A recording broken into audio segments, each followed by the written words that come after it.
कि भारतीय जनता पार्टी की हरियाणा की सरकार अपने ठीक 7 वर्ष पूर्ण कर रही है। पहली टर्म 5 साल की 2014 से 2019 तक, और अब 2019 से बाद 2 साल की ये टर्म, ऐसे कुल 7 साल के कार्यकाल में हम लोगों ने जन सेवा के नाते अभूतपूर्व कार्य किए हैं।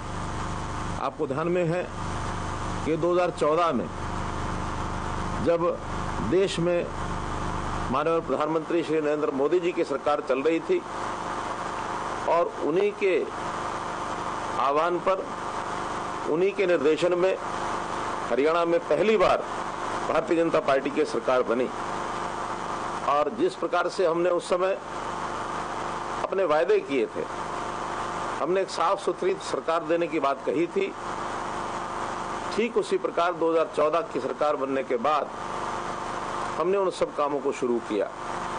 मुझे याद है 25 दिसंबर 2014 जब पहला सुशासन दिवस इस रूप में हमने मनाया, हमने बहुत सी बातें उस दिन लागू की थी। हमने सीएम विंडो लागू की, हमने ई गवर्नेंस के कई विषय लागू किए और ये आश्वासन दिया कि हम एक पारदर्शी सरकार चलाएंगे जिसमें करप्शन का कोई स्थान नहीं होगा, और विकास के नाते पूरे प्रदेश में एक जैसा विकास ही हम करेंगे। पूर्व की सरकारों के भांति किसी ने अपना जिला छाटा, किसी ने अपनी विधानसभा को अपना प्रदेश मान करके वही काम कराते रहे। कभी भी संपूर्ण हरियाणा के विकास की बात कभी किसी ने सोची नहीं, और उस अनुसार अपने काम शुरू किए। काम के साथ साथ कई प्रकार के ऐसे कार्य जो वास्तव में हरियाणा में बहुत आवश्यकता थी।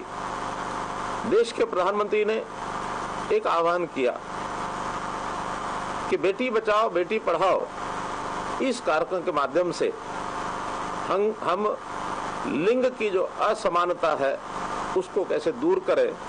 एक बहुत बड़ा कलंक हरियाणा के ऊपर था। हरियाणा को इससे पहले बेटियों को मारने वाला प्रदेश समझा जाता था। 22 जनवरी 2015 को स्वयं प्रधानमंत्री जी ने पानीपत की धरती पर आकर अपने प्रदेश की जनता को एक बहुत बड़ा आग्रह किया, एक अपील की, और मुझे संतोष है कि उनकी अपील पर हरियाणा की जनता ने एक उस प्रकार से मैं कहता हूं कि उस काम को करके दिखाया जो प्रधानमंत्री जी ने उनसे अपेक्षा की थी, कि इस जेंडर रेशो को जो उस समय 871 थी, इसको बढ़ा करके आज वो 921 है, अर्थात 2000 की संख्या पर 50 बच्चियों को बचाने वाला ये हरियाणा प्रदेश आज सिद्ध हुआ है। इन 7 वर्षों में हजारों लड़कियों को, जिनको बेटी बचाओ बेटी पढ़ाओ का अगर आह्वान न किया जाता तो जो गर्भ में मार दिया जाता, उनको हमने बचाया है। तो इस प्रकार से ऐसे ऐसे काम भी हमारी सरकार के समय हुए हैं। हमने ई गवर्नेंस के नाते पहला एक प्रयोग किया कि जो कर्मचारियों के ट्रांसफर होते थे, जिसके अंदर बहुत भ्रष्टाचार था, लोग चक्कर काटते थे, हमने उसको ऑनलाइन ट्रांसफर पॉलिसी के रूप में बदला। और ये बहुत पहले इसकी एक कल्पना मैंने की थी, जिसको पूर्व की सरकारों में कभी माना नहीं गया। इस ऑनलाइन ट्रांसफर पॉलिसी को लागू करने में अपनों में ने भी विरोध किया, लेकिन जब परिणाम सामने आए तो आज खास करके शिक्षा क्षेत्र में अध्यापकों से जब बात करते हैं तो 93% यानी 93% अध्यापक इस योजना से बहुत संतुष्ट हैं। अब ये शिक्षा के अलावा भी अन्य विभागों में हम ऑनलाइन ट्रांसफर को लागू कर रहे हैं। सभी कर्मचारी इससे बहुत प्रसन्न हैं। बात आती है नौकरियों की। सरकारी नौकरी भर्तियां जब होती थी उसमें भी भ्रष्टाचार का बोलबाला था, और उस समय कहा जाता था कि कांग्रेस की सरकार भ्रष्टाचार के बीबीसी उद्योग को चलाती है। बी बदलियां, बी भर्तियां और सी सीएलयू। हमने दृढ़ निश्चय किया कि हम इसको एक प्रकार से रोकेंगे। और मित्रों, हमने उसको रोक के दिखाया। भर्तियों में मेरिट के ऊपर भर्तियां, ये एक आह्वान किया। जैसे ऑनलाइन ट्रांसफर पॉलिसी का विरोध था, प्रारंभ में इस मेरिट की भर्ती पर भी विरोध होने लगा, लेकिन मैं उसके बावजूद भी अपने इस मिशन मेरिट को चालू रखा। और जो पर्ची और खर्ची की भर्तियां होती थी, पैसे देकर के नौकरियां खरीदी जाती थी या सिफारिशों के ऊपर ये भर्तियां होती थी, हमने उसको दूर किया। और कुल मिलाकर पानी हुआ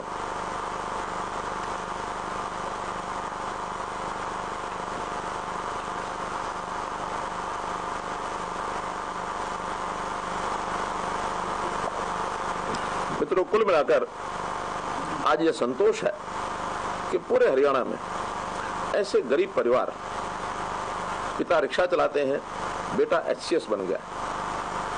हमने पिछले दिनों में जब नौकरियों का जो सिलसिला शुरू किया, ऐसे गरीब परिवार जिनके घर में 2 समय की रोटी नहीं पकती थी, उनके घर में दिए जलने लगे और एक एक परिवार में ऐसी नौकरी करके और उस परिवार को संभालने वाले लोग ये सब खड़े हो गए।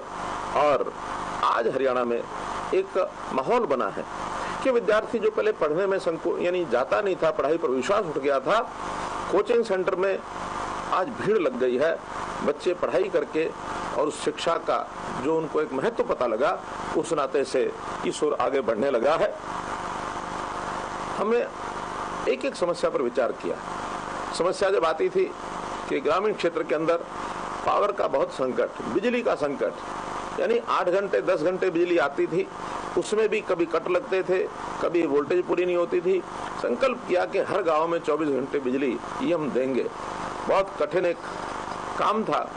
इस कठिन काम को पूरा करने के लिए मैंने लोगों से अपील की कि जितने भी आपके पेंडिंग बिल हैं, उसमें हम जुर्माने, उसमें ब्याज, उसको माफ करेंगे और केवल 1 साल का बिल आपका लेंगे, वो भी 12 किस्तों के अंदर लेंगे। लोग इस आह्वान के ऊपर आए, अपने मीटरों में बाहर लगवाए। आज मुझे खुशी है कि हरियाणा के 6700 में से 5600 गांवों के अंदर आज 24 घंटे बिजली ये पहुंच रही है। और एक प्रकार का जो आज के युग में बिजली का जो लाभ, चाहे बच्चे हों चाहे महिलाएं हों, परिवार में आज क्योंकि इलेक्ट्रॉनिक जमाना आ गया है, हर चीज में हमको बिजली चाहिए। हर हाथ में मोबाइल आ गया, उसकी चार्जिंग के लिए बिजली चाहिए। हर घर में टेलीविजन पहुंच गया, उसको चलाने के लिए उसको बिजली चाहिए। खेती के काम में बिजली चाहिए। हर काम के अंदर आज बिजली की आवश्यकता है।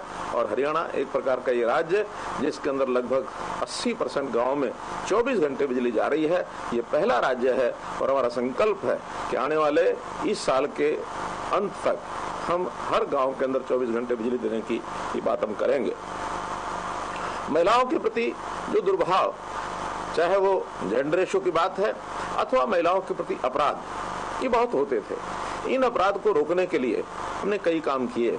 महिला थाने, यानी हर जिले के अंदर पहले महिला थाने ये खोले गए और साथ में महिलाओं की संख्या, हमारी जो पुलिस के अंदर भर्ती है उसमें भी आज 10% के लगभग महिलाएं और ये भर्ती हो गई है। हमारा टारगेट है कि अब आगे बहुत जल्दी इस टारगेट को, इसको 15% तक महिलाओं की भर्ती ये हम करके ले जाएं।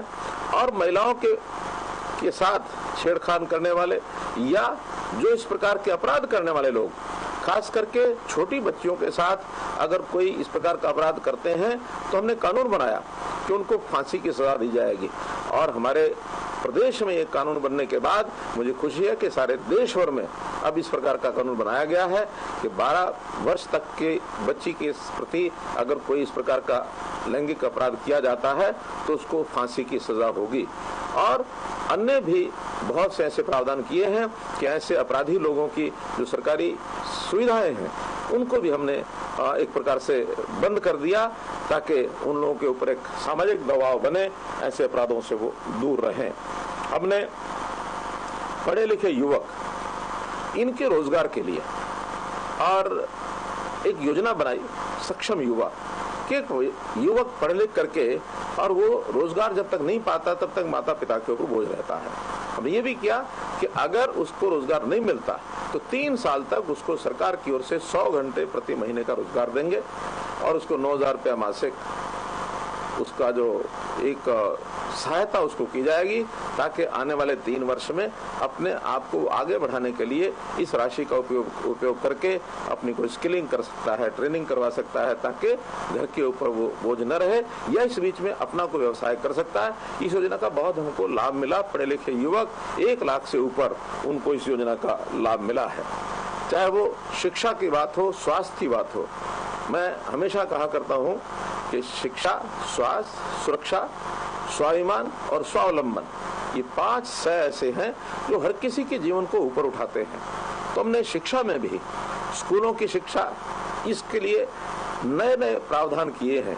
जैसे सामान्य स्कूलों के स्थान पर हम संस्कृति मॉडल स्कूल, चाहे वो प्राइमरी स्कूल हो, चाहे वो सीनियर सेकेंडरी स्कूल हो, इस प्रकार के हमने बनाए हैं। ऐसे ही जो आंगनवाड़ियां हैं, उनकी जगह पर 4000 प्ले वे स्कूल, अर्थात अच्छे स्तर की आंगनवाड़ियां, जब बच्चों को पढ़ाई में भी खेल खेल के माध्यम से उनका स्तर ऊंचा उठाया जाए, बनाया जाए। इस प्रकार प्रारंभिक शिक्षा के ऊपर हमने ध्यान दिया है। कॉलेज की शिक्षा, खास करके महिलाओं की शिक्षा के लिए हमने जो है हर 20 किलोमीटर के अंदर एक कॉलेज जरूर होना चाहिए। लगभग 70 के आसपास कॉलेज खोले हैं, जिसमें 50 से ऊपर केवल महिलाओं के कॉलेज हैं जो नए खोले गए हैं। इस प्रकार से महिला शिक्षा के ऊपर भी जोर दिया। और सामान्य शिक्षा, टेक्निकल एजुकेशन, मेडिकल एजुकेशन, इन सबको हमने बढ़ाया है। हर जिले में एक मेडिकल कॉलेज हो, ताकि हमारे डॉक्टर्स की संख्या ये कैसे बढ़ सके। जो 2014 के अंदर 700 के लगभग मेडिकल कॉलेज में एडमिशन होते थे, आज मुझे खुशी है आपको सबको बताते हुए कि लगभग 1800 मेडिकल कॉलेज के अंदर एडमिशन अब MBS के होते हैं। और हमारा टारगेट है कि इसको 2500 छात्र मेडिकल कॉलेज के एडमिशन हो, ताकि हम हर साल लगभग 2000 डॉक्टर्स को प्रदेश में संख्या में बढ़ा सकें। तभी जाकर के एक न्यूनतम मापदंड है कि कितने डॉक्टर हमारे प्रदेश में होने चाहिए, वो हमारा तभी जाकर के उसका प्रबंध ये हो सकेगा। इसी प्रकार हमने इंजीनियरिंग कॉलेजेस, इनको भी बढ़ाया है। और खासकर पढ़ाई के बाद स्किलिंग, हुनर की सिखलाई के लिए हमारे यहाँ जो पलवल में एक यूनिवर्सिटी बनाई गई है, और यूनिवर्सिटी भी हरियाणा में एकमात्र यूनिवर्सिटी है कि जिसको हमने स्किल डेवलपमेंट यूनिवर्सिटी के नाते से प्रयोग किया है, ताकि पढ़ाई के बाद हुनर सीखे और हुनर के बाद अपने पैरों पर खड़ा होने के लिए स्वयं का रोजगार करे। स्वयं रोजगार के साथ साथ और भी लोगों को रोजगार के लिए वो अपने पास बुलाए, ताकि रोजगार लेने की बजाय वो रोजगार देने वाला बने। इस प्रकार का एक प्रतिस्पर्धा का वातावरण बने।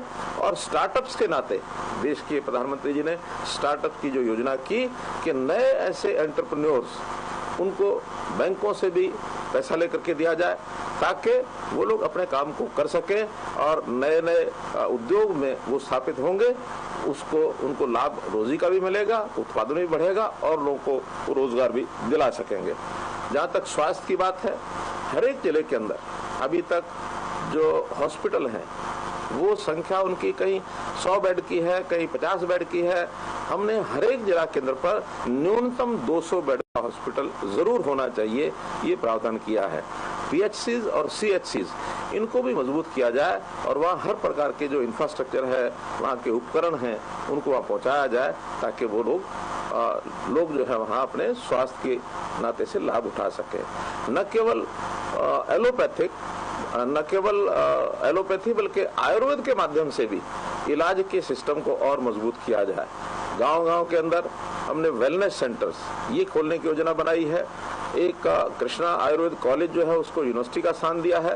पंचकुला में बहुत जल्दी आयुर्वेद का एम्स वो भी बनने जा रहा है, केंद्र सरकार की ओर से वो योजना हमको मिली है।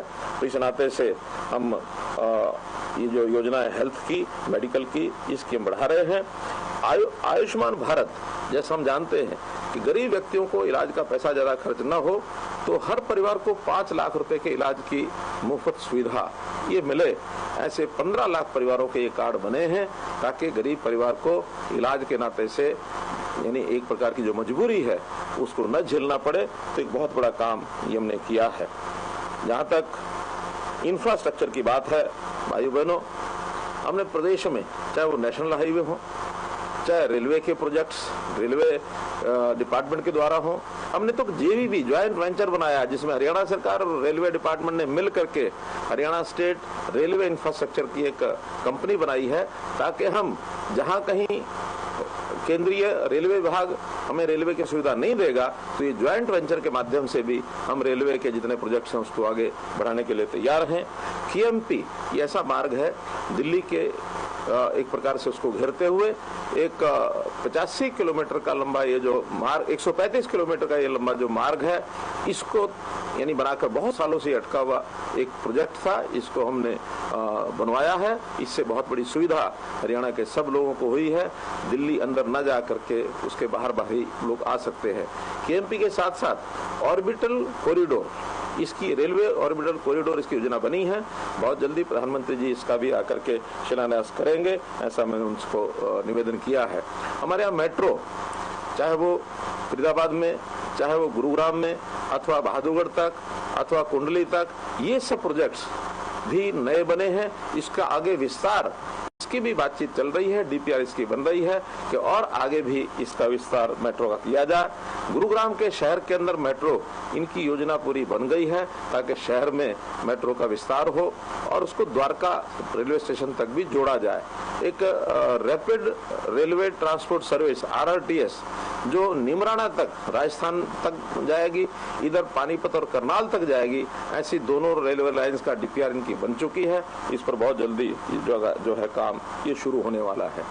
जहाँ तक शहरों का विकास है, शहरी विकास ये भी हमारे बहुत ही प्राथमिकता के तौर पर चल रहा है। हमारे बहुत शहर तो NCR प्लानिंग बोर्ड के अंतर्गत काम कर रहे हैं, NCR क्षेत्र में आए हैं। उनका विकास NCR प्लानिंग बोर्ड के माध्यम से भी उनको सहायता हो रही है, चाहे वो फरीदाबाद है अथवा गुरुग्राम है अथवा सोनीपत है। इन शहरों को उस परिधि के अंदर आने के बाद लाभ मिल रहा है और भी नए शहर जो जुड़े हैं उसमें भी लाभ मिलेगा। स्मार्ट सिटीज 2 हमारे यहाँ घोषित की गई, फरीदाबाद और करनाल। इसी प्रकार गुरुग्राम को भी हमने स्मार्ट सिटी के दर्जे में रखा है। ये सब स्मार्ट सिटीज बन रहे हैं। इन बड़े शहरों की अलग से डेवलपमेंट अथॉरिटी वो भी हमने बनाई है, जिससे वहाँ के विकास के काम में तेजी आई है। गुरुग्राम में जैसे गुरुग्राम डेवलपमेंट अथॉरिटी है, इसी प्रकार से फरीदाबाद में फरीदाबाद मेट्रोपॉलिटन डेवलपमेंट अथॉरिटी है, पंचकुला में PMDA है। तो इस प्रकार से इनकी अलग से डेवलपमेंट अथॉरिटी बनाने का अर्थ ये है ताकि हर छोटा बड़ा काम उनको चंडीगढ़ आकर के पास ना कराना पड़े, वहीं स्थानीय उनको सारे अधिकार दे दिए गए हैं, बजट दिए गए हैं और वो अपने बजट भी वहाँ की आय में से बना करके और एक प्रकार से स्वतंत्र ऑटोनोमस बॉडी के रूप में ये लोग सब अपना काम कर रहे हैं। मित्रों, लोकतंत्र को मजबूत करने का भी एक पहलू ये हमने लगातार 7 साल इसको ध्यान रखा है। आखिर लोकतंत्र की मजबूती माने जो हमारी संस्थाएं हैं उनका विकेंद्रीकरण। पंचायती राज संस्थाओं के अंतर्गत हमारी पंचायतें हैं, चाहे हमारी पंचायत समितियां हैं, जिला परिषद हैं, नगर निगम है, नगर परिषद है, नगर पालिकाएं हैं, इनको ज्यादा ज्यादा अधिकार दिए जाए, इनके बजट बढ़ाए जाए और इनकी चुनावी जो स्वतंत्रता है, ऑटोनोमस बॉडीज का करेक्टर है, वो हमने बनाया है। एक इंटर डिस्ट्रिक्ट काउंसिल ये हमने बनाई है ताकि इन इकाइयों में और प्रदेश सरकार में एक अपना तालमेल बैठा रहे। और ये भी हरियाणा में इतने सालों के बाद, क्योंकि ये जो संशोधन है पंचायती राज के, इनको हुए लगभग 25 साल से ऊपर हो गए हैं, लेकिन अब आकर के हमने उसको इंटर डिस्ट्रिक्ट काउंसिल के माध्यम से सबका तालमेल सबको ठीक किया है, बनाया है।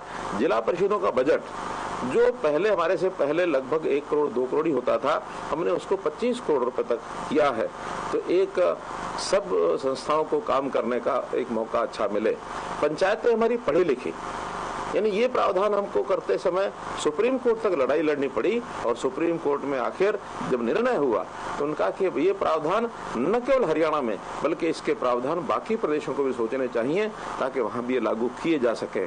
तो ऐसे एक जिम्मेवार पंचायत के नाते से काम करने की एक सबको एक अवसर मिला है और पढ़ी लिखी पंचायतें इंद्रधनुष जैसी स्कीमें यानी 7 पॉइंट प्रोग्राम बना करके उनकी प्रतियोगिताएं कराई और गांव के अंदर विकास, ये इस 5 वर्षों के अंदर 7 वर्षों के अंदर बहुत बड़े लेवल तक विकास हुआ है। हमने गांव के बजट बढ़ाए हैं, गांव की गलियां हो, नालियां हो, पानी की पाइपलाइन हो, तो इस प्रकार से उनके बजट आज इतने हैं कि गांव के लोग भी सामान्यतः जब जाते हैं तो पूछते हैं कि इतना पैसा ये कहां से आ रहा है। इस पैसे को देने में केंद्र सरकार का भी योगदान है, हरियाणा की ओर से भी हम जो अपना स्टेट जो फाइनेंस फाइनेंशियल जो हमारा उसका जो हिस्सा है एसएफसी स्टेट फाइनेंस कॉरपोरेशन के माध्यम से, ऐसे ही सेंट्रल फाइनेंस कमीशन के माध्यम से ये पैसे दिए जाते हैं। और हर इकाई अपना स्वयं की भी इनकम कैसे बढ़ा सके इसके लिए भी उनको सुझाव दिए जाते हैं। हमारे जो रजिस्ट्री होती है उस रजिस्ट्री पर स्टैंप ड्यूटी पहले नहीं दी जाती थी ग्रामीण क्षेत्र को, अब ग्रामीण क्षेत्र को भी मिलती है, शहरी को तो मिलती है। ऐसे कई प्रकार के जो इनकम के साधन हैं ये हमारे पंचायती राज व्यवस्था में हमने बनाए हैं। हमने जो मेयर का चुनाव शहरों में डायरेक्ट चुनाव कराया, भ्रष्टाचार कैसे कम हो इसका एक एक आयाम हम ध्यान करते हैं। ऐसे ही ओबीसी के जो प्रतिनिधि चुने जाएं उनके लिए हमने 8% का अलग से आरक्षण दिया है ताकि उनको भी एक प्रतिनिधित्व ठीक से मिल जाए। एक बड़ा काम किया हमने राइट टू रिकॉल, जो बहुत बहस का एक मुद्दा था, वर्षों इस पर बहस चली, लेकिन हमने कहा नहीं, जिनको चुनने का अधिकार है उनको एक बड़ी अगर संख्या में लोग असंतुष्ट होते अपने प्रतिनिधि से तो 75% 75% जनता अगर ये कहे कि हमें इनको वापस बुलाना है तो उनको वापस भी बुला सकते हैं। ये कानून भी हमने हरियाणा में एक प्रगतिशील कानून जो है ये बनाया है। मित्रों, जहाँ तक किसानों का विषय है, किसानों के लिए कितने ही काम, चाहे उनके रेवेन्यू रिकॉर्ड को हो, चाहे उनकी फसल का बिक्री की बात हो, मंडीकरण की व्यवस्था हो, एफपीओज हो, प्रगतिशील किसान की बात हो, हर एक क्षेत्र के अंदर हमने काम किया है। और हमारे यहाँ किसान, अगर इस किसान आंदोलन के विषय को अगर हम एक तरफ करते हैं तो हरियाणा का किसान आसपास के प्रदेशों में सबसे ज्यादा खुशहाली का एक उसका स्थिति है बनी हुई और हर चीज की सुविधा हम उनको दिलाते हैं। मुआवजा का अगर बात आती है, कभी कोई खराबा हो जाए, फसल खराब हो जाए, वर्षा, प्राकृतिक आपदा, कोई भी ऐसा कारण बनता है तो सबसे पहले हरियाणा सरकार उनको मुआवजा पर्याप्त संख्या में और ठीक समय पर उनको उपलब्ध कराती है। याद है मुझे 2015 में सबसे पहले सरकार के बनते ही यानी लगभग 3-4 महीने के बाद ही उस समय एक ओलावृष्टि, अति ओलावृष्टि हुई, प्राकृतिक आपदा आई। उस समय का जो मुआवजा है हमने मई के महीने 2 महीने के अंदर अंदर मुआवजा दिया और मुआवजा भी यानी पर्याप्त संख्या, पर्याप्त मात्रा में मुआवजा दिया। पुरानी सरकारों की तरह नहीं कि 2 रुपए 3 रुपए के चेक मिलते थे, हमने तो शर्त लगा दी कि कम से कम हिस्सा भी अगर किसी का बनेगा तो 500 रुपए से कम नहीं बनेगा, न्यूनतम चेक उसको व्यक्ति को 500 रुपया जरूर ये मिलेगा। इस प्रकार से किसानों की फसल का हिसाब किताब, उनकी जमीन का हिसाब किताब, क्योंकि ये बहुत विवाद के विषय हमेशा बने रहते हैं, तो उसको ठीक करने के लिए इलेक्ट्रॉनिक तरीके से उसका रिकॉर्ड रखना, मेरी फसल मेरा ब्यौरा, एक ऐसी स्कीम हमने बनाई जिसमें हर किसान अपनी फसल की बुआई के समय वो अपना रिकॉर्ड तय करता है, बताता है कि मैंने ये फसल बुआई की है, ताकि कल को न बैंकों में कोई झगड़े पड़े, न उसकी प्रोक्योरमेंट में कोई झगड़ा आए, सीधे सीधे जो उसने बुआई की है उसकी मात्रा के हिसाब से उसकी प्रोक्योरमेंट वो मंडी में हो जाती है। एमएसपी केंद्र सरकार ने लगातार हर वर्ष हर फसल की एमएसपी उन्होंने घोषित की है और हमेशा ये ध्यान हमारा रहा है कि हरियाणा में ज्यादा से ज्यादा फसलों को हम कैसे एमएसपी पर खरीद सके। हरियाणा एकमात्र राज्य ऐसा है जहाँ 11 फसलों को हम एमएसपी पर खरीदते हैं और कोई फसल कहीं खरीदी नहीं जाती है।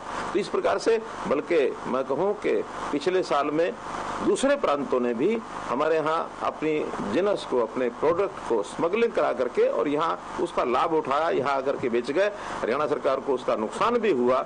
इस बार चूंकि बाजरा की फसल काफी खराब भी हुई है वर्षा के कारण से, उस खराबे के कारण से सरकार शायद वो न खरीद पाती, हमने उनके लाभ के लिए हर किसी किसान को, चाहे उसका बाजरा खराब है या अच्छा है, सबको 600 रुपया कुंटल के हिसाब से उनको भावांतर भरपाई योजना के माध्यम से भी दिया है।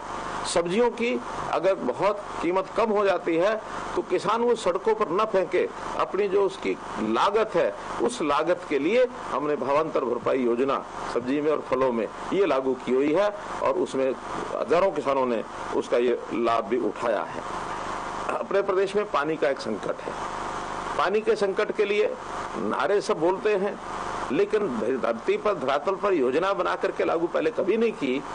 पानी सीमा है, क्योंकि हमारा स्रोत अपना पानी का नहीं है। हमें पानी या तो पंजाब के अंदर जो नदियां आती हैं उनके माध्यम से मिलता है या यमुना में से मिलता है। यमुना में भी कई प्रांतों का हिस्सा होता है। हमें सतलुज व्यास का जो झगड़ा है वो वर्षों से चल रहा है, उसको सुप्रीम कोर्ट के अंदर और एक प्रकार से अर्ली हियरिंग के माध्यम से जो 12 साल तक फैसला नहीं हुआ था, हमने आकर के वो फैसला कराया कि सतलुज लिंक के माध्यम से जो पानी है उस पर हरियाणा का अधिकार है। ये एस्टेब्लिश हो गया है। केवल अब वो लिंक नहर बनाने की बात है एसवाईएल की, उसका निर्णय जैसे ही सुप्रीम कोर्ट देगा, जिस एजेंसी को लगाएंगे उस एजेंसी के माध्यम से वो एसवाईएल नहर जरूर बनेगी। ये निर्णय अब सुप्रीम कोर्ट की ओर शेष है, वो बहुत जल्दी हमको देंगे। पानी की खपत जहां तक विषय है, फसलों में धान की फसल सबसे ज्यादा पानी पीती है और धान की फसल पानी इतना पिए तो दक्षिण हरियाणा तक हम जितना पानी पहुंचाना चाहिए वो पहुंचा नहीं सकते हैं। हमने कहा कि धान को लोगों को कम करना चाहिए, फसल कम करनी चाहिए। मेरा पानी मेरी विरासत, इस योजना के माध्यम से प्रति एकड़ 7,000 रुपए का एक अनुदान या एक सहायता राशि जो धान को छोड़ेगा उसको हम देंगे। मुझे खुशी है कि पिछले वर्ष 1 लाख एकड़ के लगभग लोगों ने धान की बिजाई कम की और हमने उनको मुआवजा दिया है। आगे भी इस योजना को हम लागू रखेंगे। और पानी जहां तक यानी जमीन के पानी का दोहन करने की बात है, वो भी इन्हीं कारणों से, पानी की आवश्यकता जब वर्षा से पूरी नहीं होती, नहर से पूरी नहीं होती, तो लोग जमीन में से दोहन करते हैं। पिछले 10 वर्ष का 12 वर्ष का हमारा जो डाटा है, हर वर्ष लगभग 1 मीटर पानी इन इलाकों में नीचे चला जाता है। उसको रोक करने के लिए और कोई उसके लिए कंडीशंस और प्रावधान तय करने के लिए हमने अलग से हरियाणा वाटर अथॉरिटी बनाई है, ताकि हर समय हर गांव के ऊपर पानी का जो एक प्रकार से डेप्थ है, उसकी जो गहराई है, उसका वो निरंतर उसका ध्यान रख सके, उसको सुपरवाइज कर सके, ताकि पानी को और ज्यादा न निकाला जाए, बल्कि वर्षा का पानी जितना ज्यादा उसको रिचार्ज करने के लिए जमीन के गर्भ में डाला जाएगा, उसके लिए भी हम योजनाएं बना रहे हैं, प्रयत्न कर रहे हैं। कई जगह पर वाटर लॉगिंग होती है। वाटर लॉगिंग कारण से पानी की एक फसल, किसान की एक फसल खत्म हो जाती है। उस वाटर लॉगिंग एरिया से भी पानी को निकाल कर किस प्रकार से ड्रेनेज किया जाए, कैसे उसको पानी रिचार्ज करने के लिए जमीन में डाला जाए, अथवा वह पॉन्ड बना करके और पानी का संग्रह किया जाए, उससे सिंचाई भी हो सकती है और साथ में फिशिंग जैसा कारोबार भी हो सकता है। तो ये सब करने के बाद एक विषय है हमारे यहाँ तालाब का। गांव-गांव में तालाब हैं, बड़े-बड़े तालाब ओवरफ्लो कर रहे हैं और उन ओवरफ्लो तालाब में गंदगी भी होती है। ऐसे तालाबों की व्यवस्था ठीक करने के लिए हरियाणा तालाब एक अथॉरिटी हमने बनाई है, हरियाणा पॉन्ड अथॉरिटी। उस हरियाणा पॉन्ड अथॉरिटी के माध्यम से 14,000 तालाब हैं, उनकी देखरेख निश्चित की जाएगी। जिस प्रकार की व्यवस्था उन तालाबों में करनी होगी, उस प्रकार की वो व्यवस्था वहां करेंगे। ग्रामीण क्षेत्र के विकास में जैसा मैंने बताया, वहां अतिरिक्त व्यायामशालाएं, योगशालाएं ये भी बनाई जा रही हैं। योगशालाएं, व्यायामशालाओं के माध्यम से गांव के परंपरागत खेल वो वहां खेलेंगे और साथ ही हर व्यायामशाला के साथ एक वेलनेस सेंटर ये जोड़ा जाएगा। जहां तक खेलों का विषय, क्योंकि ग्रामीण क्षेत्र के साथ खेलों का विषय मुख्य रूप से जुड़ा हुआ है, खेलों का इंफ्रास्ट्रक्चर ये भी हम पर्याप्त और ये ऐसा बना रहे हैं। और उसके अंदर जितने भी हमारे नर्सरीज हैं, खेल नर्सरीज, इनको पुख्ता किया जा रहा है। ग्राम स्तर के ऊपर, ब्लॉक स्तर के ऊपर और जिला स्तर के ऊपर स्टेडियम्स की व्यवस्थाएं ये भी कर रहे हैं। 22 जिला स्तर के स्टेडियम्स और 160 ब्लॉक स्टेडियम्स और इसी प्रकार से 2 हमारे स्टेट लेवल के स्टेडियम, ये सब इनका इंफ्रास्ट्रक्चर, इनकी मैन पावर, क्योंकि पहले बनाए तो गए लेकिन इनके मैन पावर और इंफ्रास्ट्रक्चर का ध्यान नहीं रखा गया। अब सारा खेलों का सामान और वहाँ की जितनी भी यानी संरचना है और फिर वहाँ आवश्यकता पड़ने वाली मैन पावर, इसको पूरा किया जा रहा है, जिसका परिणाम है कि हमारे यहाँ खेल पॉलिसी जो बनी है उसके माध्यम से खिलाड़ियों को बहुत अच्छी सुविधाएं दी जा रही हैं, खिलाड़ियों को इनाम अच्छे दिए जा रहे हैं और परिणाम स्वरूप इस बार का जो ओलंपिक और पैरा ओलंपिक है, आपने देखा कितने अवार्ड्स, यानी सर्वाधिक अवार्ड किसी एक स्टेट के हैं तो हरियाणा के हैं देश भर में। देश भर के सब अवार्ड्स का लगभग 40% अवार्ड्स केवल हरियाणा के खिलाड़ी वो लेकर के आते हैं। इस बार हमारा सौभाग्य है कि एक अंडर 19 वर्ष से छोटे बच्चों के छात्रों के जो खिलाड़ियों के कार्यक्रम होते हैं उसमें बड़ा कार्यक्रम है खेलो इंडिया। इस बार का जो राष्ट्रीय स्तर का ये कार्यक्रम खेलो इंडिया, ये हरियाणा के पंचकुला में हो रहा है। उसकी सब तैयारियां चल रही हैं और मैं आशा करता हूं कि उसमें भी हरियाणा के जो नौजवान खिलाड़ी हैं वो मेडल्स की संख्या वो अधिक से अधिक लेकर के आएंगे। तो ऑनलाइन व्यवस्थाएं, यानी भ्रष्टाचार को यदि रोकना है तो ऑनलाइन व्यवस्थाओं को भी हमने बहुत महत्व दिया है ताकि व्यक्ति सामने ना आए, बल्कि ऑनलाइन टेक्नोलॉजी के माध्यम से चीजें लोगों को जो डिलीवरी हो, ताकि भ्रष्टाचार रूपी जो एक राक्षस है इसको कैसे मार सके, कैसे इससे हम छुटकारा पा सकें।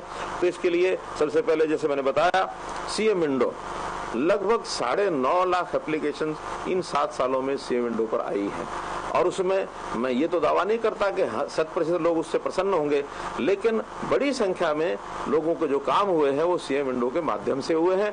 लोगों की जो भागदौड़ है, ये मंत्रियों के पास जाना, विधायकों के पास जाना, मुख्यमंत्री आवास पर जाना, कार्यालय में जाना और डीसीज के चक्कर लगाना, इसकी बजाय थोड़ी सी समझदारी से काम लेने पर अब सीएम विंडो में जब शिकायत लगाई जाती है तो क्षेत्र में जो लोग हल करते हैं वो शिकायतकर्ता को और एमिनेंट पर्सन, आप लोगों में से ही बहुत से एमिनेंट पर्सन बने हुए हैं, उनको बुला करके उन समस्याओं का और हल किया जाता है। और मैं समझता हूँ इससे जनता के लोग बहुत संतुष्ट हैं। उनको भागदौड़ खर्चा करना, समय लगाना, इससे उनका बचत होती है। हर बात को सीएम विंडो पर डाल सकते हैं। इसके लिए हमने जगह जगह जो कंप्यूटर सेंटर्स बनाए हैं, अटल सेवा केंद्र गांव में बने हैं। लगभग 20,000 अटल सेवा केंद्र हैं जिनको हम CSC कहते हैं। ऐसे 20,000 की संख्या है। साथ में 117 जगह ब्लॉक लेवल पर, सब डिवीजन लेवल पर अंत्योदय केंद्र, सरल केंद्र, ये भी हमने बनाए हैं, जिसमें सरकारी 42 विभागों की 580 योजनाएं ऐसी हैं जिनका लाभ सीधा सीधा और इन केंद्रों पर जाकर के फॉर्म भरने से किया जा सकता है। ऐसी सेवाओं का लाभ सबको मिले, उचित व्यक्ति को, पात्र व्यक्ति को मिले। अभी 2 दिन बाद 1 नवंबर से हमने लागू किया है कि ये सब सेवाएं परिवार पहचान पत्र यानी फैमिली आईडी के माध्यम से मिलेगी, ताकि जो व्यक्ति पात्र है उसको सेवा जरूर मिले और जो पात्र नहीं है वो इस सेवा का लाभ न ले सके। इस प्रकार की भी योजना हमने बनाई है। सेवाओं के काम में एक प्रावधान है राइट टू सर्विस, सेवा का अधिकार। इसमें हर एक सेवा के लिए समय निश्चित किया गया है कि जनता को, किसी भी विभाग को सेवा देने का ये निश्चित समय है। उस समय में कर्मचारी, अधिकारी को सेवा देनी पड़ती है, लेकिन कहीं कहीं अभी भी उसके अंदर कुछ शिकायतें हमको मिलती हैं।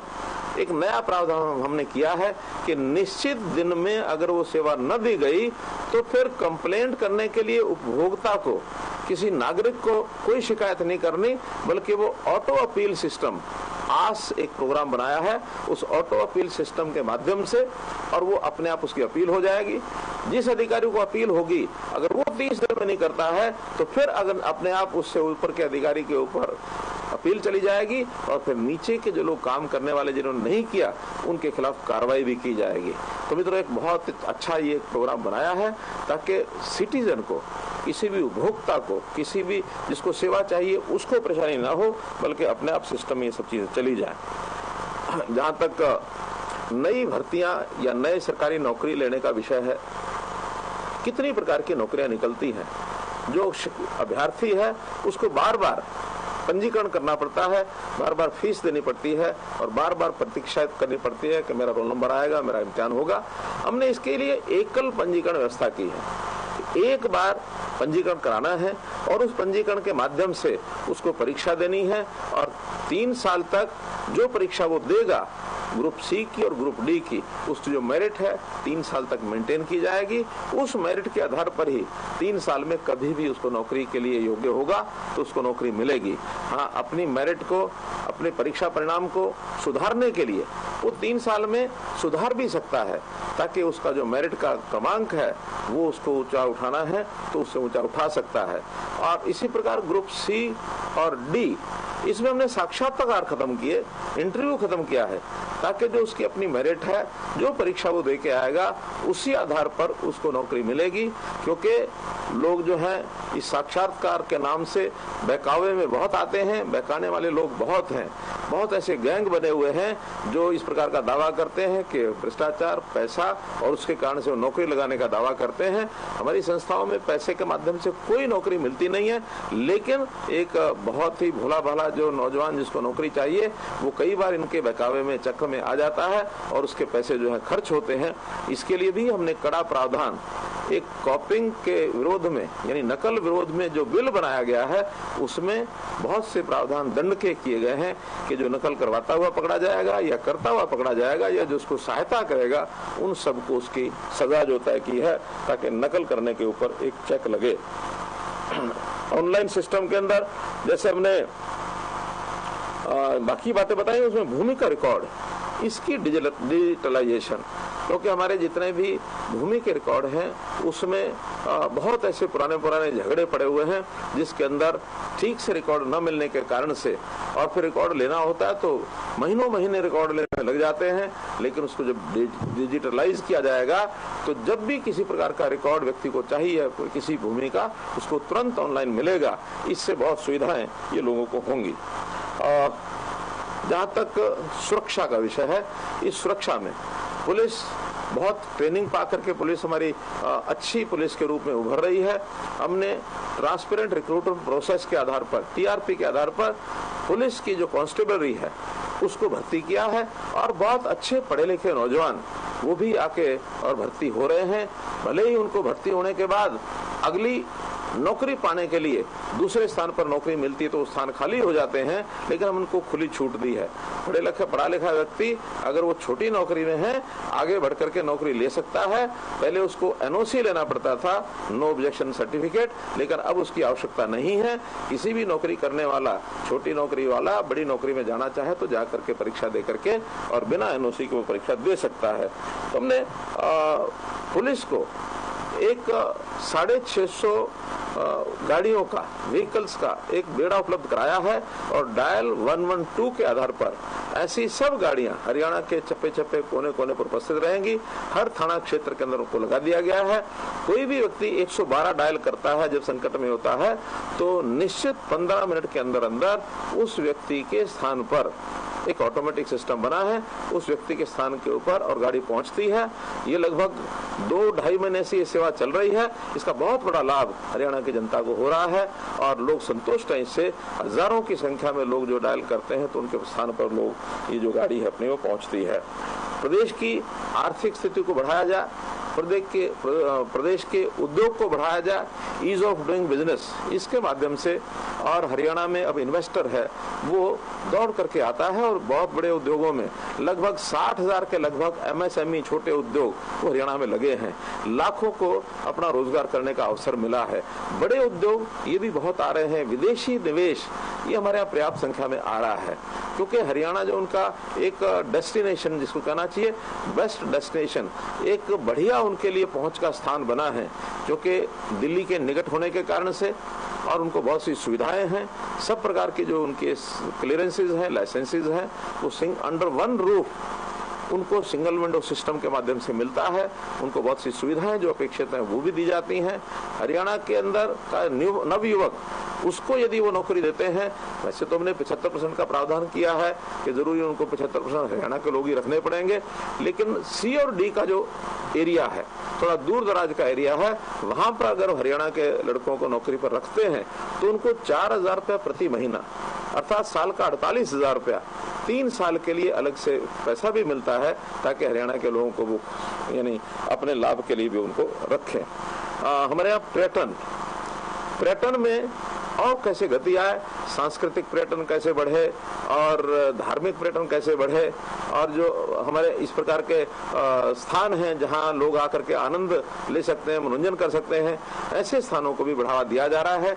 चाहे वो कुरुक्षेत्र गीता जयंती, अंतर्राष्ट्रीय गीता जयंती का कार्यक्रम हो, विदेशों से लोग बहुत वहां आते हैं, चाहे वो राखीगढ़ी का स्थान है, चाहे वो ढोसी का तीर्थ स्थान है, अथवा अभी हमने मोरनी में पंचकुला जिले के अंदर बहुत बड़ी संभावनाएं हैं, एक पहाड़ी क्षेत्र है, वहां भी जाकर के और पर्यटक जो आकर के अपना समय बिता सकते हैं, उनको समय बिताने के लिए, वहां पर रहने के लिए पंचकुला के, चंडीगढ़ के होटल तो है ही, लेकिन उसी क्षेत्र के अंदर हमने पॉलिसी बनाई है home stay policy. Home stay policy में कोई भी परिवार अपने 1 या 2 कमरे लोगों को आतिथ्य सत्कार के नाते से पर्यटक के रूप में उनको ठहरा सकता है, ताकि उनकी भी आमदन बढ़े और जो पर्यटक है वो हमारे ग्रामीण क्षेत्र के दर्शन भी कर सके। तो इस नाते से इस पॉलिसी को भी हमने लागू किया है। और वहाँ झील है, उस झील है पंचकुला मोरनी में, टिक्करताल झील, तो वहाँ paragliding, jet scooter, aero sports, water sports, parasailing, इस प्रकार के कार्यक्रम, पहाड़ी क्षेत्र है, पानी भी है, ऐसे सारे कार्यक्रम वहाँ चलाए जा रहे हैं और लोग वहाँ आकर के आनंद से अपने पर्यटन को, क्योंकि शिमला जाते समय, हिमाचल प्रदेश जाते समय एक बढ़िया डेस्टिनेशन लोगों को मिला है, इसका सब लोग आनंद ले रहे हैं। पर्यावरण जहाँ तक विषय है, पर्यावरण भी चूंकि कोविड के समय हमको ध्यान में आया कि पर्यावरण की कितनी बड़ी महती आवश्यकता है। ऑक्सीजन की कमी के बाद कृत्रिम ऑक्सीजन से हमने लोगों को सप्लाई करके उनको बचाया। वायुमंडल में अधिक कैसे ऑक्सीजन को उपलब्ध कराया जाए, इसके लिए हमने ऑक्सीवन लगाए। 5 एकड़ से लेकर 100 एकड़ तक जो वन लगाया, जिसमें से ऑक्सीजन उनको मिलेगी। ऑक्सीजन की खेती अर्थात पेड़ लगाने की खेती वो करते हैं, उनको भी उसमें प्रोत्साहन दिया गया है।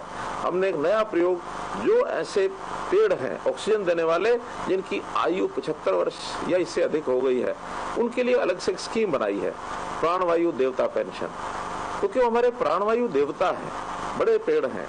तो ऐसे पेड़ों की रक्षा सुरक्षा के लिए और 2500 रुपया साल का ये उनको पेंशन दी जाती है।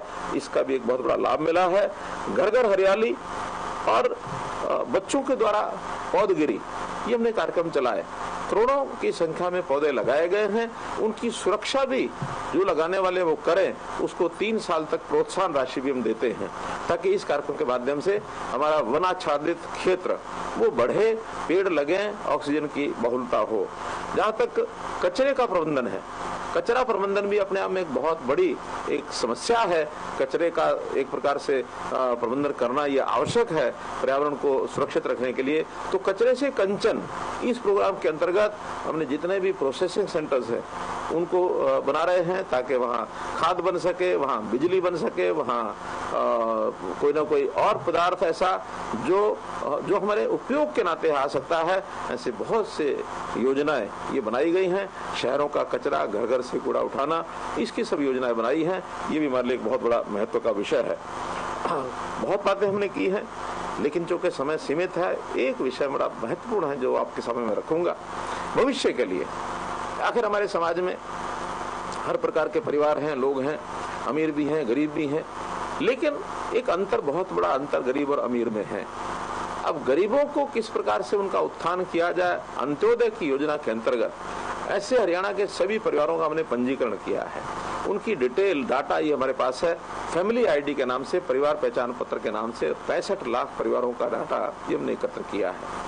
हर परिवार के हर व्यक्ति का ब्यौरा, चाहे वो विद्यार्थी है अथवा काम करने वाला व्यवसायी है, रोजगार करता है अथवा बेरोजगार है, बड़ी आयु है, कम आयु है, उनके परिवार में स्वास्थ्य की दृष्टि से किस व्यक्ति का क्या स्वास्थ्य की स्थिति है, ऐसा एक डाटा रखने के बाद हमने पहला कार्यक्रम ये लिया है कि उन परिवारों में जो बेरोजगार है और खास करके जिनकी आय वर्ष की 1 लाख रुपया या इससे कम है, इनके लिए मुख्यमंत्री अंत्योदय परिवार उत्थान योजना, ये हमने कार्यक्रम अपने हाथ में लिया है।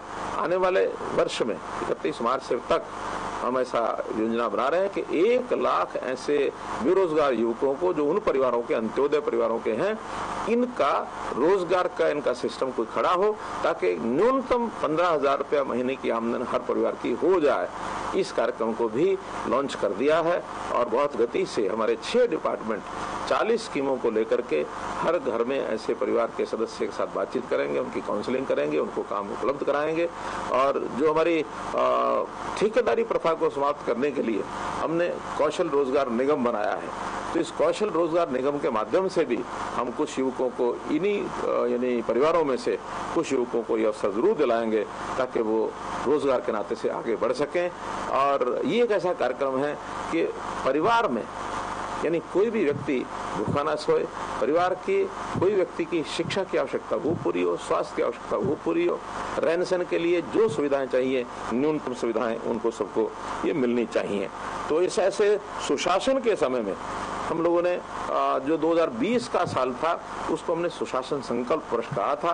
मित्रों, ये जो वर्ष है 2021 का, जो 25 दिसंबर तक इस वर्ष का हम एक आंकलन करेंगे, इसको हमने सुशासन परिणाम वर्ष कहा है।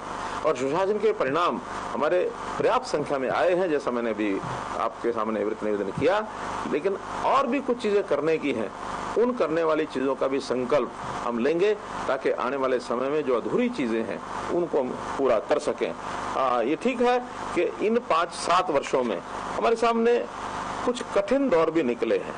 उस कठिन दौर में जैसा हम देखते हैं कि सरकार बनते ही 2015 में ही यानी बाबा रामपाल प्रकरण हुआ, हमने बिना किसी यानी किसी भी ऐसी फोर्स को उपयोग किए हुए और बाबा रामपाल को, क्योंकि कोर्ट का निर्णय था, कोर्ट के हवाले सरकार का ये काम होता है कि जो कोर्ट का निर्देश होता है उसकी पालना करनी होती है, वो हमने किया है।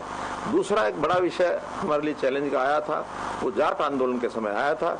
तो उस जाट आरक्षण के समय में यानी बहुत स्थानों पर जान माल की बहुत हानि हुई, नुकसान हुआ, और उसको भी हमने बिना किसी वर्ग के या किसी व्यक्ति के खिलाफ किसी प्रकार का कोई ऐसा कोई प्रावधान नहीं किया जिसके कारण से हमारे मन में किसी प्रकार का कोई दुर्भाव हो, बल्कि लॉ एंड ऑर्डर की स्थिति को बनाए रखने के लिए हमारी जो जिम्मेवारी थी सरकार के नाते से, हमने उसको एक संतुलित तरीके से और उस सारी व्यवस्था को हमने संभाला ताकि कम से कम हानि हो और कम से कम हानि में समाज में जो शांति है वो बनी रहे, लॉ एंड ऑर्डर की स्थिति बने। तीसरा एक अवसर आया था जब बाबा राम रहीम केस ये हुआ, वो भी एक कोर्ट का ही केस था जिसके कारण से जो कोर्ट का निर्णय था उसके अनुसार हमने किया, और उसमें भी कैसे कम से कम हानि से और ये सारी चीजें आगे की जा सकती हैं, वो एक हमारे लिए बड़ा कठिन का और दुविधा का समय था। इसी प्रकार अब इस वर्ष 2 सालों में एक विषय कोविड का, कोविड भी एक बहुत बड़ा संकट न केवल हमारे प्रदेश में बल्कि देश और दुनिया का ये संकट था। मालूम नहीं था कि किस प्रकार से इसको किया जाए, कोई अनुभव नहीं थे, लेकिन सब लोगों ने मिल करके एक टीम के रूप में सब विभागों ने मिल करके इस 1.5 साल के कार्यकाल में बहुत अनुभव भी आए, बहुत कठिनाइयों को झेलना पड़ा, लेकिन मैं समझता हूं कि जितना अच्छा प्रबंधन हो सकता था वो हमने किया, और अब प्रभु कृपा से वो एक अंतिम चरण में ये सब आ गया है, और मुझे लगता है कोविड में से हम इस फेज में से बाहर निकलेंगे। इसी प्रकार से इस समय जो चल रहा है बहुत संजीदगी से हम उसमें काम कर रहे हैं, और वह कुछ किसान नेताओं ने जो आंदोलन का आह्वान किया हुआ है। अब ये विषय हालांकि हरियाणा सरकार से जुड़ा हुआ नहीं है, फिर भी चूंकि हरियाणा में ही इसका एक प्रभाव देखने को मिला है, तो हमने उन लोगों को समझाना भी शुरू किया है, लॉ एंड ऑर्डर की स्थिति कैसे बनाई रखी जाए इसकी व्यवस्थाएं भी हमने की हैं, और लोकतांत्रिक तरीके में बातचीत के माध्यम से समस्याओं के हल हों, हम बातचीत में भी लगे हैं। हालांकि सामने वाले पक्ष की ओर से विरोध का जो एक लगातार नगाड़ा बजाया जा रहा है, ये लोकतंत्र के विरुद्ध है, ये उसके अनुसार नहीं है। फिर भी आखिर तो अपना प्रदेश है, अपने प्रदेश में किसी का नुकसान ना हो, किसी की हानि न हो, इसलिए लॉ एंड ऑर्डर की स्थिति को बनाए रखने के लिए सभी प्रावधान जो आवश्यक है वो हम कर रहे हैं। और 2 विषय मुझे जो करने हैं, एक तो इस साढ़े 7 साल में हमारे बहुत से चुनाव आए, लोकतांत्रिक व्यवस्था में चुनाव होते हैं, और उन चुनाव में मुझे संतोष इस बात का है कि लगातार हम ज्यादातर चुनाव में हम जीते हैं, चाहे हमारे पहले कार्यकाल में कारपोरेशन के चुनाव हों, अर्बन लोकल बॉडीज के अन्य चुनाव हों, पंचायती राज के चुनाव हों, कारपोरेशन में लगातार 5 जो चुनाव हमारे सीधे जो डायरेक्ट मेयर के चुनाव के नाते से वो चुनाव आए हों, और इस बार अभी एक चुनाव चल रहा है, और मैं विश्वास करता हूं कि जो इलाहाबाद का चुनाव है ये हम अच्छे मार्जिन से जीतेंगे। कार्यकर्ताओं ने बहुत मेहनत की है, उसका प्रचार अभियान समाप्त हो गया है, परसों 30 तारीख को ही उसकी पोलिंग होनी है, और सभी कार्यकर्ता जो संबंध रखते हैं इलाहाबाद के वो निश्चित रूप से इस जीत के लिए अभी भी 2 दिन में अपनी जानमारी जरूर करेंगे। मैं विश्वास करता हूँ कि ये चुनाव हम जरूर जीतेंगे, ये विश्वास मेरा है। जहाँ तक हरियाणा की आर्थिक स्थिति का विषय है, आसपास के सब प्रांतों में हमारी हरियाणा की आर्थिक स्थिति ये बहुत अच्छी स्थिति है। देश के यानी केंद्र सरकार की ओर से भी हमें इन सारी व्यवस्थाओं के नाते से बहुत शाबाशी मिलती है, बहुत से हमको अवार्ड मिले हैं। हमारे यहाँ प्रति व्यक्ति आय जो एक पैमाना होता है नापने का, वो बड़े प्रांतों में सर्वाधिक है। 2,39,000 रुपया प्रति व्यक्ति आय ये दर्ज की गई है इस पिछले वर्ष में, तो ये और किसी बड़े प्रांतों के हिसाब से सबसे ज्यादा ये आय है। जहाँ तक हमारे बजट का विषय है, 2014 में हमारा बजट मात्र 60,000 करोड़ रुपए का बजट था, और जो कि इस वर्ष का जो चल रहा है 1,41,000 करोड़ रुपए का बजट ये हमने बनाया था। और हो सकता है ये बजट हमारा और भी बढ़े, क्योंकि अभी जो अगले 2 सत्र हैं उनके अंदर सप्लीमेंट्री बजट के नाते से आएगा, तो ये 1.5 लाख करोड़ रुपए तक भी जा सकता है। तो बहुत अच्छे बजट के साथ समाज की बहुत अच्छी सेवा ये हम कर रहे हैं, और मैं आशा करता हूं कि आगे भी इस प्रकार की जो योजनाएं हमारी चलेंगी उन योजनाओं में हम प्रथम रहेंगे। जहां तक सामाजिक सुरक्षा का विषय है, इसमें भी बहुत प्रांतों में हम सबसे आगे हैं, चाहे वो ओल्ड एज पेंशन हो 2,500 रुपया मासिक, या और किसी प्रांत में नहीं है। और हमने तो जो केंद्र की योजनाएं आती हैं उनके जो प्रीमियम है, क्योंकि सामान्य जनता प्रीमियम भरती नहीं है, चाहे वो प्रधानमंत्री जीवन ज्योति बीमा योजना हो, चाहे प्रधानमंत्री सुरक्षा बीमा योजना हो, अथवा किसान की फसल बीमा योजना हो, तो इन सब योजनाओं का प्रीमियम भरने के लिए हमने एक नई योजना बनाई कि हर ऐसे परिवार को जिनको प्रीमियम देने हैं, ऐसे लोगों के लिए जो बीपीएल के अर्थात 1,80,000 रुपए से नीचे की आय के परिवार हैं, उनको 6,000 रुपए वार्षिक केवल इस काम के लिए देंगे, ताकि वो अपने भविष्य में अपनी सामाजिक सुरक्षा को ध्यान में रखते हुए इन योजनाओं का लाभ उठा सकें और उसका जो प्रीमियम है इस राशि में से भर सकें। मित्रों, बताने के लिए बहुत है। अपने पार्टी की ओर से एक विषय कहा गया कि 7 साल 7 कमाल। अब 7 कमाल एक मोटे ब्रॉडर सेंस में रखे गए हैं, लेकिन अगर योजनाएं कहेंगे तो ये 700 से भी ज्यादा योजनाएं इन 7 सालों की बनी है हमारी। उन सब योजनाओं का अगर आप अध्ययन करेंगे, बहुत सा साहित्य उपलब्ध होता है, तो निश्चित रूप से इसकी जो जानकारी है अपने अलावा और जो बाकी लोग हैं उनको भी सबको देंगे, ताकि भारतीय जनता पार्टी की जो सरकारें हैं या हमारी पार्टी की जो विचारधारा है उसको हम ज्यादा से ज्यादा लोगों तक पहुंचा सकें। इतनी बात कह करके आपसे मैं एक शेर बोल करके अटल जी का, और मैं आपसे विदाई चाहूंगा। मित्रों, काम करते हुए जैसा मैंने गिनाया है कि बाधाएं भी आती हैं, तो उस नाते से अटल जी ने एक पंक्तियां जो कही हैं, 4 पंक्तियां, कि बाधाएं आती हैं आए, बाधाएं आती हैं आए, घिरे प्रलय की घोर घटाएं, पांव के नीचे अंगारे, पांव के नीचे अंगारे, सिर पर बरसें यदि ज्वालाएं, निज हाथों में हंसते हंसते आग लगाकर जलना होगा, कदम मिलाकर चलना होगा। आओ हम सब मिल करके कदम मिलाकर के चलें। बहुत बहुत धन्यवाद। तो हरियाणा के मुख्यमंत्री ने हरियाणा सरकार के 7 साल पूरे होने पर कार्यकर्ताओं और जनता को संबोधित किया है। बताते चले कि सीएम मनोहर लाल ने ये कहा कि हमने जनसेवा के तहत काम किए हैं, हमने बिना भेदभाव के विकास कार्य किए हैं, हमने ई गवर्नेंस को लागू किया है, हमने सीएम विंडो भी लागू की है, ग्रामीण क्षेत्रों में बिजली संकट को दूर किया है। इसके अलावा सीएम मनोहर लाल ने अपने संबोधन में तमाम क्षेत्रों में किए गए विकास कार्यों के बारे में बताया। उन्होंने कहा कि हमने शिक्षा को लेकर काम किया है, रोजगार को बढ़ाने का काम किया, इसके अलावा सांस्कृतिक और धार्मिक पर्यटन को भी बढ़ाने का काम किया है। इसके अलावा सीएम मनोहर लाल ने यह कहा कि हरियाणा में किसान खुशहाल है, हरियाणा का किसान और प्रदेशों की तुलना में खुशहाल है, किसानों को समय पर मुआवजा दिया जाता है, होम स्टे पॉलिसी लागू की गई है, 5600 गांव में 24 घंटे बिजली दी गई है। संपूर्ण हरियाणा की बात किसी ने नहीं की।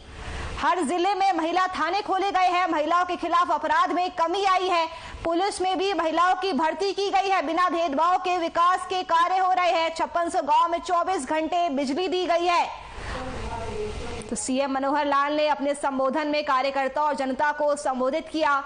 हर क्षेत्र में किए गए विकास कार्यों का सीएम मनोहर लाल ने बखान किया। सीएम मनोहर लाल ने कहा कि ऑनलाइन ट्रांसफर पॉलिसी लागू की, जिससे सभी लोग खुश हैं। इसके अलावा सीएम मनोहर लाल ने कहा कि भर्तियों में भ्रष्टाचार को दूर किया गया है, ग्रामीण क्षेत्रों में बिजली संकट को दूर किया गया है, महिलाओं के खिलाफ अपराध में कमी आई है, अपराध को रोकने के लिए हर जिले में महिला थाने खोले गए हैं, ऑनलाइन ट्रांसफर पॉलिसी लागू की गई है, शिक्षा को लेकर भी नए प्रावधान बनाए गए हैं, मेट्रो का लगातार विस्तार किया जा रहा है, वेलनेस सेंटर खोलने की योजना भी बनाई गई है, बिना भेदभाव के कार्य लगातार किए जा रहे हैं, बेटी बचाओ बेटी पढ़ाओ अभियान भी चलाया गया है।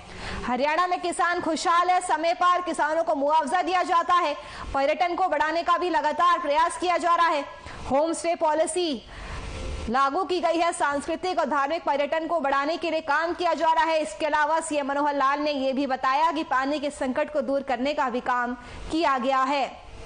तो हरियाणा में 27 अक्टूबर को बीजेपी सरकार के 7 साल पूरे हो चुके हैं और इसी को लेकर सीएम मनोहर लाल ने कार्यकर्ता और जनता को संबोधित किया। उन्होंने कई अहम बातें कही, योजनाओं के बारे में सभी को बताया, क्या क्या उपलब्धियां रही सरकार की इन 7 सालों में, ये भी सीएम मनोहर लाल ने बताया। उन्होंने कहा कि जनसेवा के नाते हमने काम किए हैं, पीएम के निर्देशन में हमने वादे पूरे किए हैं, महिलाओं के खिलाफ अपराध में कमी आई है, ग्रामीण क्षेत्रों में बिजली संकट को दूर किया गया है, हमारी सरकार ने विकास किया है, पूरे प्रदेश में समान विकास किया है, बिना भेदभाव के विकास किया गया है, हमने ऑनलाइन ट्रांसफर पॉलिसी लागू की, पीएम के निर्देशन में हमने सभी वादे पूरे किए, शिक्षा पर विशेष ध्यान दिया गया है, रोजगार को भी बढ़ाया गया है, पीएम के निर्देशन में हमने सभी वादे पूरे किए, वेलनेस सेंटर खोलने की योजना बनाई गई है, सरकारी नौकरी में पर्ची का खेल खत्म किया गया है, सरकारी नौकरी में जो भर्तियों के दौरान भ्रष्टाचार होता था उसे भी दूर किया गया है, पर्ची खर्ची का खेल अब खत्म हो चुका है, बेटी बचाओ बेटी पढ़ाओ अभियान भी चलाया जा रहा है। सीएम मनोहर लाल ने कहा कि हरियाणा में किसान खुशहाल है, समय पर किसानों को मुआवजा दिया जाता है, एमएसपी पर फसलों को खरीदा जा रहा है, सांस्कृतिक और धार्मिक पर्यटन को बढ़ाने के लिए भी काम